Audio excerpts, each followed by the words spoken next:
I'm happy to be here. This is my alma mater. This is where I did my bachelor's, and I used to joke that many of the students, even some of the assistant professors, were not born when I completed my degree. I did it in 1970. Mine was the first trimester batch when the University of Agricultural Sciences started. So happy to be here. What I'm going to speak is in terms of looking at how do we look at the future plant breeders. Because over the years, I have worked for nearly 40 years now in my more than 40 years in career as a plant breeder, and I find that plant breeding, what we call the traditional or classical plant breeding, is losing its strength, but it should not. So that is my presentation.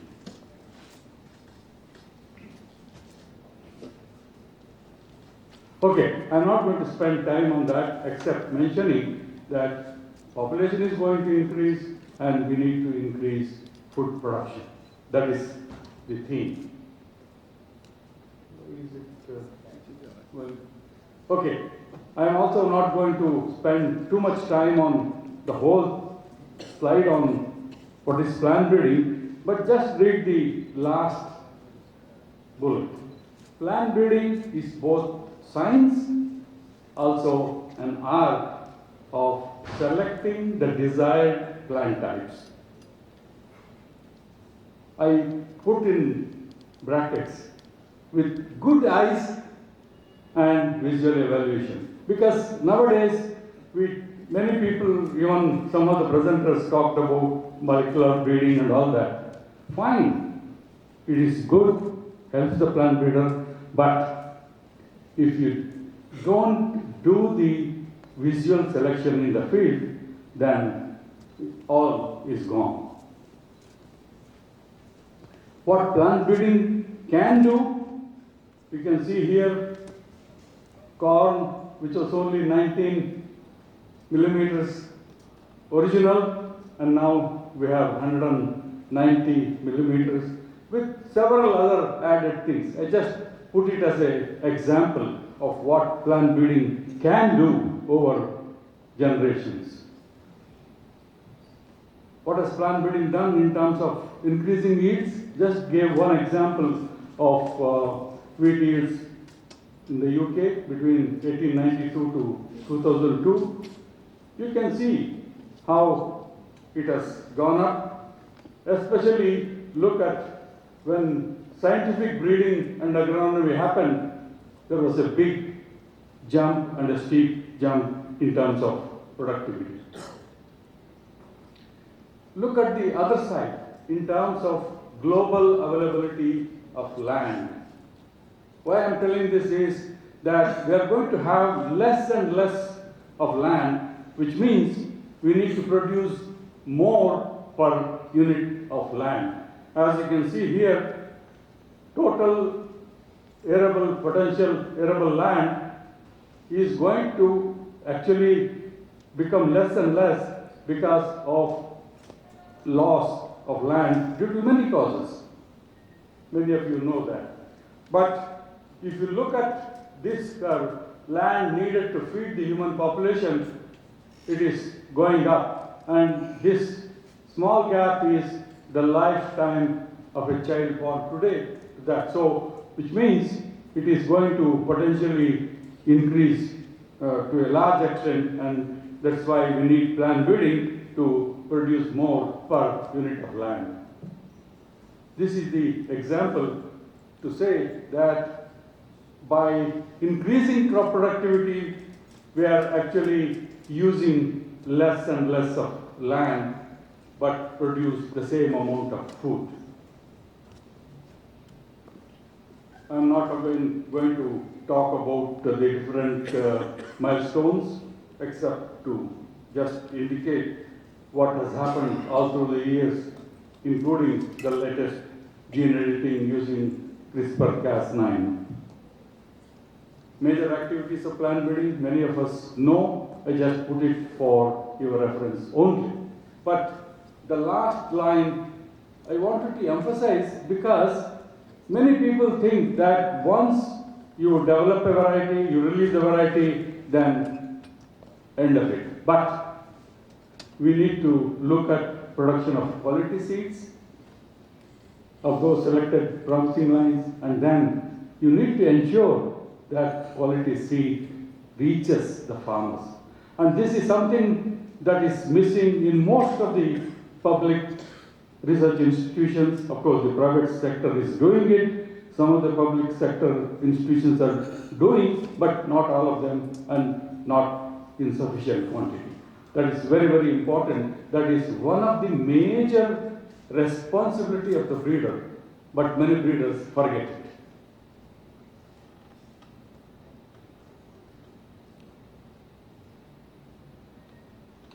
Okay. People talked about speed breeding and many others, but Dr. Chanberigoda also mentioned about use of wild species for introgressing genes. I put this because many times people forget that we need to introgress genes from many species so that we can get the diversity that is needed. But not everybody can do it. Definitely, breeders themselves should not be attempting to do pre-breeding, because pre-breeding is an uncertain area, success is very, very limited, and there is no guarantee. So, it is the responsibility of the research institution or the head of the department to designate a group of breeders to do pre-breeding, and then once they get that pre-breeding population to a level, that should then be given to the breeders so that the breeders can use and then develop improved varieties. So that is what I have indicated there.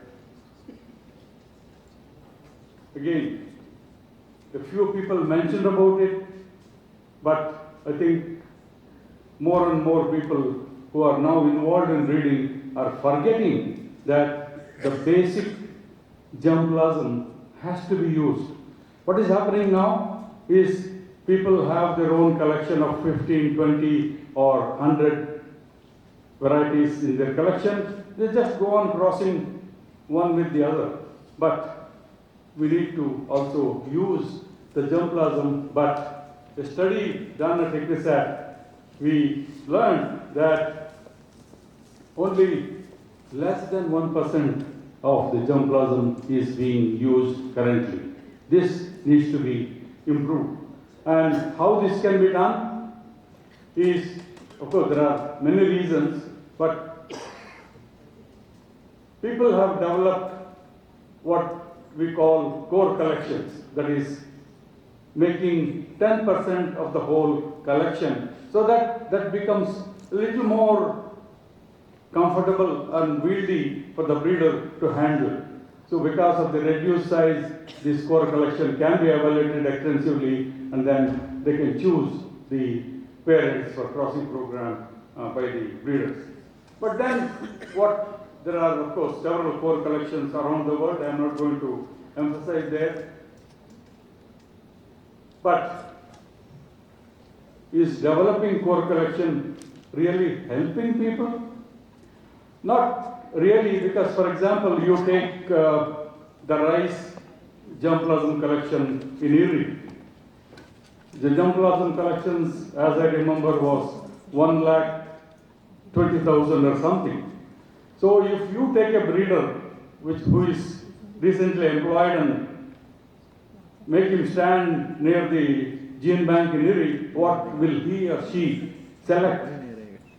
Nothing, because they don't know what it is. But even if you made a core collection, that will again be 112,000 core collection, which is 10%. Even that will be too big. So people then thought of different things, and Dr. Upadhyaya and team developed what they call a mini core, which is 10% of the core, which then becomes a little more wieldy for the breeders to select and use.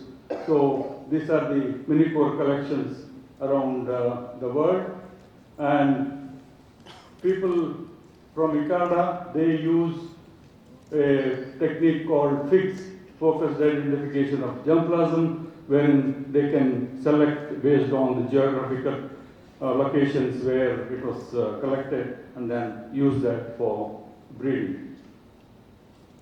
So again, I'm not going to talk more on this. Many people have already talked about advanced technologies in plant breeding. But let me just look at this in terms of success of the plant breeding. In terms of increases in the yields, what we need to look at and understand is not everything is plant breeding. It is both plant breeding as well as agronomy. Only then you can actually harness the full potential of a variety. So in vegetable crops, it is about 50-50 split between genetics and agronomy. But in other crops, it could be different. It could be 60-40 or whatever it is. But definitely both genetics and agronomy are important to harness the potential. So the genetic yield is about 75 kilograms per year, per hectare per year for corn that can be attributed to breeding. And then there are examples that I have given, but the green revolution varieties have increased the yields 2 to 3-fold in many of the developing countries because of both genetics as well as the agronomy or the crop husbandry. Charan Nangadi shared with me a paper by Millers and co-workers looking at how can we design a graduate level plant breeding curriculum. What are the essential things that we need to do? And those are a few key points that I found was useful to the audience. One is that the breeder should have a knowledge of traditional plant breeding, statistics, experimental design, along with genomics, biometrics, and NBTs, that is, new breeding technologies or next generation breeding technologies, whatever you call it. The essential experiences that that study came up with was designing experiments, both field and data, laboratory data analysis, very critical to be a successful plant breeder. Experience in communication, teamwork, and management, because you need all juggle that if you have to be a successful plant breeder. Judgment and ideas, time and efficiency in completing the task, because we need to complete the breeding with minimum cost. I remember in one of my interactions with Dr. Narayanan, he was mentioning about the success of Dr. Satish Rai when he worked with Metahelix, that he said that they used 10% of the budget that any multinational company would use in Metahelix to possibly arrive at the same level or even more of success in their breeding achievements, just because the breeder had all those skills needed to reduce the cost but increase the efficiency. That is an example that I could give. So therefore, we need to reform the plant breeding education to be dynamic. It cannot be static. It has to be dynamic, to include the emerging technologies from both life sciences as well as from plant breeding, and we need to integrate the needs of the public and private sectors globally into the curriculum so that the students learn what to expect when they get out into the field and are there as plant breeders. So what are the current gaps in the plant breeding now? The basic thing, this is what I have been telling for years, that people forget those basics of plant breeding. There is introduction, hybridization and selection. You cannot go without it, you cannot change it. That is a given. And understand that plant breeding is to ensure value gains to meet the challenges in the environment. Dr. Hosmani mentioned about, and then Dr. S.S. Patil, who was the earlier chairman, also mentioned about looking at the climate. What happens to the variety when it's there out in the field? The IPRs, what are the regulations in the Biodiversity Authority, the regulatory mechanisms that we discussed sometime yesterday, the dietary changes that are happening in the people, more and more people going into eating more rice and more wheat, but now we are trying to get people to eat more millets. So we need to look at all those needs of the customers. Sorry.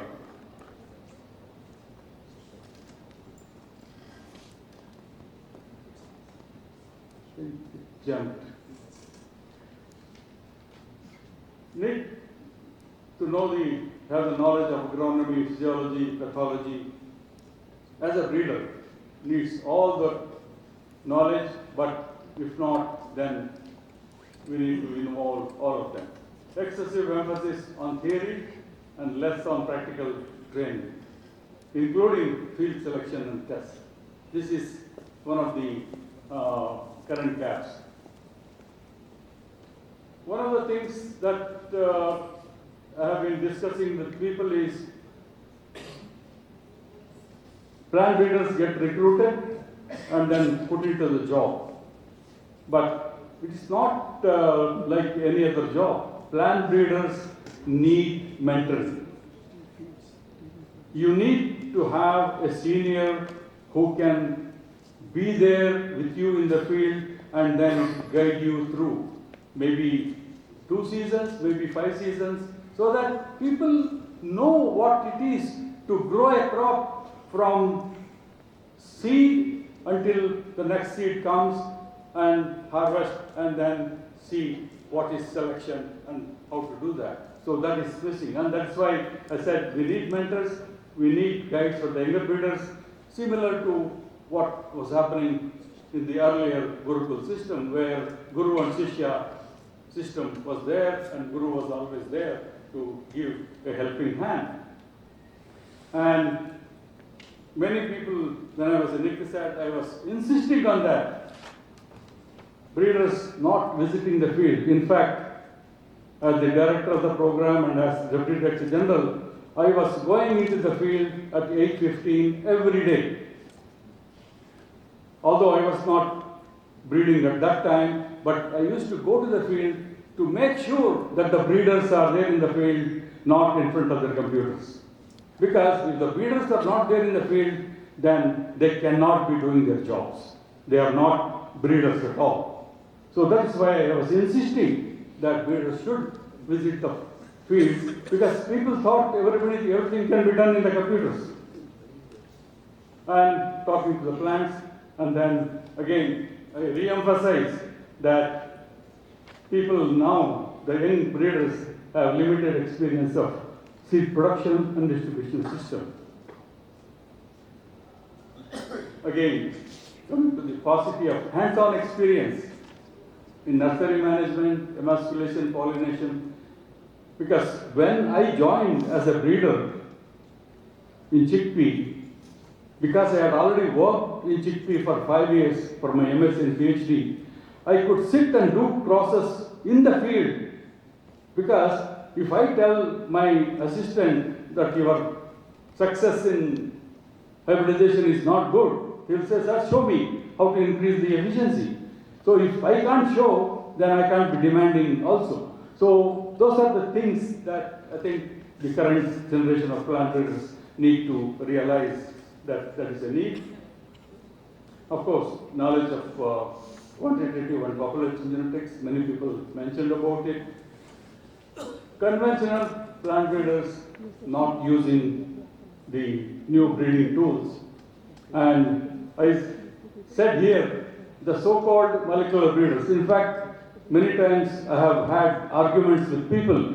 Please don't call anybody a molecular breeder. Sorry, they are plant breeders, but they use the marker-assisted breeding as a tool. They are not molecular breeders. They are not breeding molecules. Please.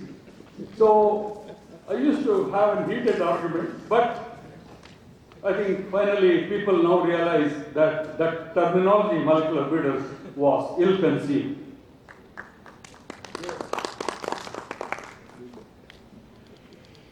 While NBTs are precise, fast and efficient, this is what I was discussing with Dr. Sharan Angadi. But they are not a panacea. They need to be integrated into the classical plant breeding approach. Only then you can get the product. In fact, the speech on rapid generation advance is one of the technologies. You cannot just use that without following other breeding methodologies. And then I think this is one of the things that we need to look at is in terms of lack of rigor that the current generation of breeders have in terms of data collection. They will ask a field assistant to go and collect the data, but the question is when you do the final analysis, if the data is wrong, as Dr. Tikku was telling, garbage in, garbage out. So if the data is not good, even your selection would also be not good. So I think that is very crucial, and we need to recognize that field evaluation is essential. Whatever you do in the lab with the markers and all that, if you cannot show it in the field, then you are not successful. So the last two slides, the future and the way forward. What do we do in terms of developing the future plant breeders? One is that we need to improve the plant breeding curriculum. We need to ensure that the basics of plant breeding, I mentioned introduction, hybridization, selection, has to be ingrained in people. And then we also need to make sure that the breeders are also good agronomists. Otherwise, they can't be doing breeding. Resurrect the conventional breeding by integrating the new breeding technologies. I think this is very much essential. We should not allow classical plant breeding to collapse in the garb of, marker-assisted breeding, speed breeding, whatever. Many nomenclatures are coming because people think you give a new name, you get better prospects. So I think that is very important. Sorry.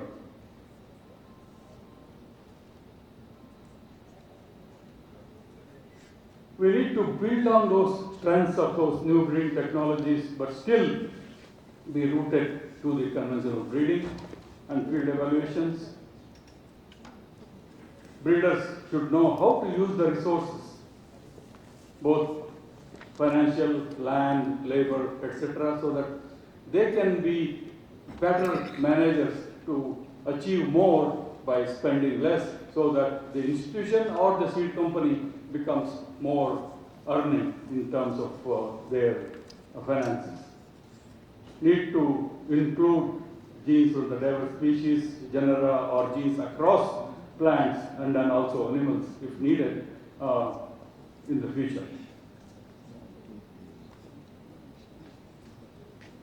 Looking again into the future, we need to adopt what I call high throughput phenotyping approaches. Yesterday, when Dr. Chetty was mentioning, he said genomics is an important area now, and they have good facilities for phenotyping, which is essential. We must do that because and also it should be matched with the rigor in data collection, analysis, and proper interpretation. We need to also use the open source technologies that are available, the IBP, the Integrated Breeding Platform, GOBI, the Global Open Access Breeding Informatics Initiative. I was talking to Rachit Saxena. There are a few others that have come up in the recent future. So, but whatever is suitable to our breeding program, we need to use them because it reduces cost and it gives us efficiency.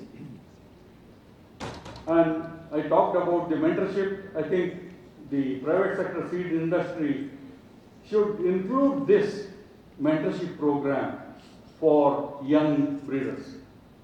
Take them for a season, mentor them, and let them go. Let them stay with the company or apply elsewhere. But maybe when they are, in the second or third year in the PhD programs, let this happen, mentorship program for 6 months for a season, and they can do that. I think we also need to ensure that we avoid duplication of research and reinventing the wheel, especially in the universities and research institutions. And I think this is happening. Dr. Tiku jokes that whenever he goes and asks for what is the thesis of the title of your thesis, allele analysis in whatever crop. But the question is, 50 years ago, that was maybe essential to do that, but no longer. We have now moved towards gene editing and all that, and at this stage, if we talk about the allele analysis, then maybe we should, whoever it is, should have been born 50 years ago, not now.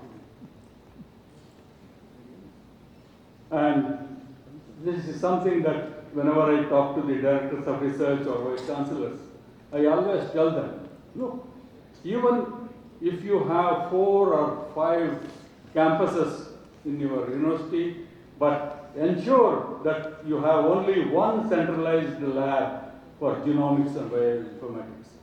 Don't spread the resources too thin. Have one centralized lab, all the samples come to that centralized lab, and then the data goes back to the breeders.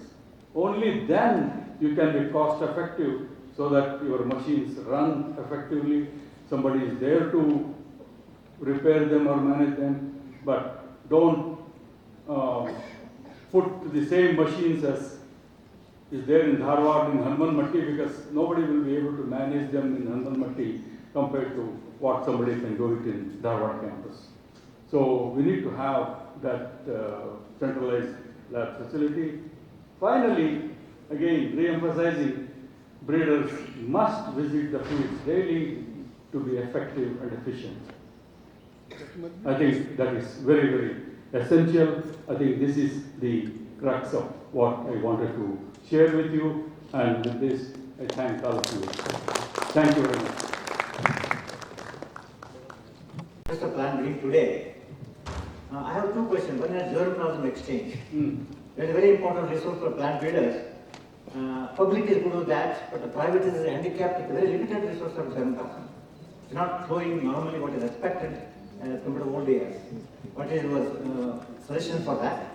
Second is, I've seen many plant breeders, it's become a fashion now, to jump to biotechnology, just for say it is lucrative. On the other hand, there are biotechnologists who have never seen the field nor the plant, they claim to be plant breeders. What is your suggestion to overcome this problem?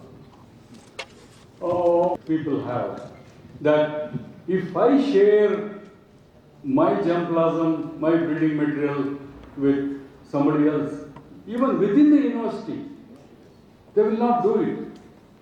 But not knowing that it's only if you exchange, see, all these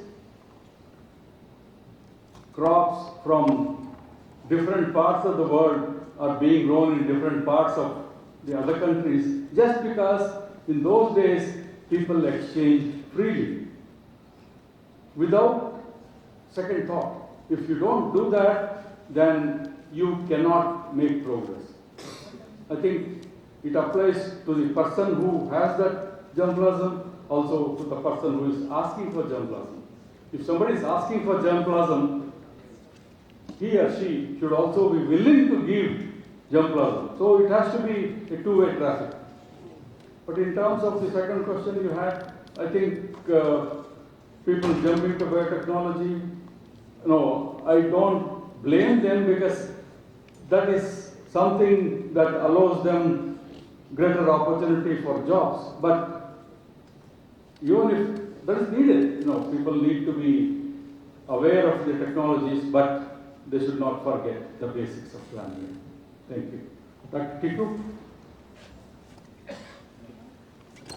I think I am now clear that we need a revised curriculum.